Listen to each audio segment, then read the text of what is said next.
Assalamualaikum warahmatullahi wabarakatuh. Perkenalkan, nama saya Nasira Zarani Daud.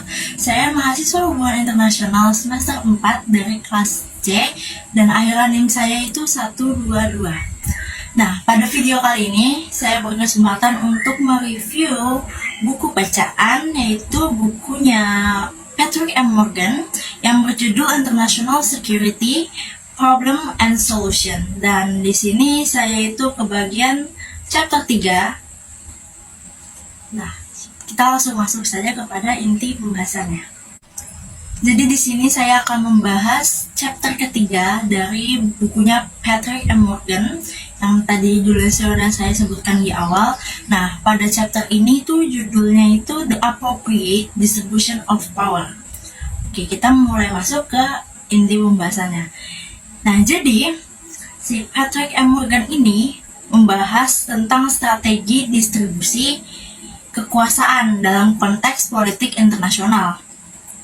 Nah, yang berfokus pada upaya untuk menghindari perang, meningkatkan keamanan, dan mengatur politik internasional. Nah, pembahasan ini meliputi berbagai elemen. Contohnya itu ada konsepsi politik internasional, ada strategi untuk perdamaian, ada juga pendekatan liberalis, ada keinginan negara untuk otonomi, ada pembentukan aliansi, dan perdebatan mengenai strategi dan implementasinya. Nah, pada chapter ini juga membahas pandangan bahwa keamanan itu harus diatur dan pemahaman tentang distribusi kekuasaan dalam sistem internasional yang dapat mempengaruhi terjadinya perang. Jadi gimana sih strategi distribusi kekuasaan yang tepat?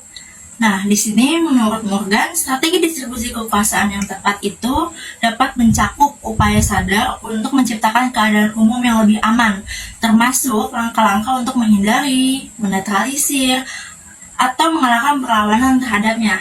Nah, strategi ini juga dapat mencakup pengaturan kekuasaan di antara negara-negara besar, kayak contohnya negara-negara yang punya power besar atau negara adidaya gitu, dengan langkah-langkah untuk mengimbangi kekuatan yang berpotensi mengancam atau untuk mengantisipasi ancaman di masa depan.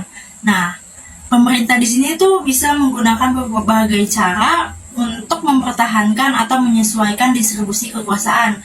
Contohnya itu kayak misalnya membentuk aliansi dengan tujuan untuk menggabungkan kekuatan mereka dengan pihak lain untuk melawan ancaman yang akan mereka hadapi dan tentunya juga menghindari perang.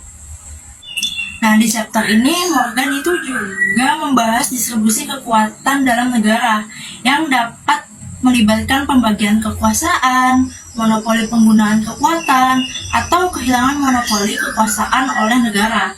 Nah, strategi distribusi kekuasaan dalam negara juga dapat mencakup pemikiran tentang kekuatan melalui pembagian kekuasaan yang berbeda dan membatasi penggunaan kekuasaan oleh negara terhadap warganya.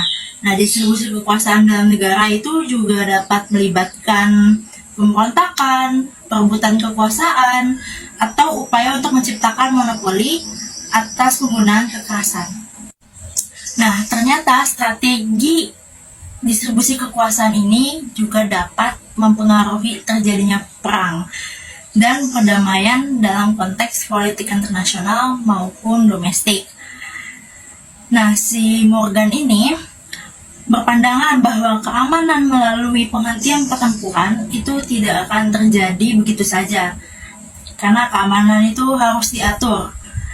Langkah-langkah untuk menghindari, menetralisir, atau mengalahkan hambatan keadaan itu juga disorotin sama Morgan.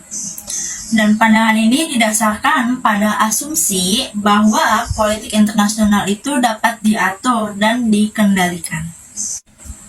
Sekian review yang bisa saya sampaikan pada kesempatan kali ini.